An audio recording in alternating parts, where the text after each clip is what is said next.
فينيسيوس كل الملعب يا جماعة، كل الملعب دقيقة كاملة يا جماعة. هذا هو قائد رابطة مدرج ريال مدريد الرسمية في السعودية، الأستاذ مجد الحلو، اللي أكد بشكل رسمي الدقيقة 7 بكرة راح تكون لفينيسيوس جونيور. كل الملعب راح يقول فينيسيوس جونيور بصوت واحد، صحيح إن شاء الله. راح يكون في دعم لفينيسيوس بشكل أساسي.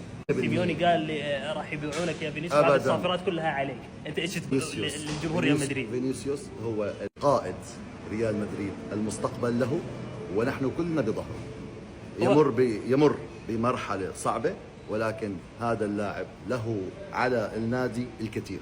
انت تطلب من جمهور ريال مدريد ان يدعمه بالكامل، دعمه في الدقيقة 7 بصوت واحد. فينيسيوس كل الملعب يا جماعة، كل الملعب دقيقة كاملة من الدقيقة 7 لنهاية الدقيقة 7 صوت واحد بالمدرج. فينيسيوس باذن الله. فينيسيوس يا جماعه يستاهل الدعم زي ما قلت لكم.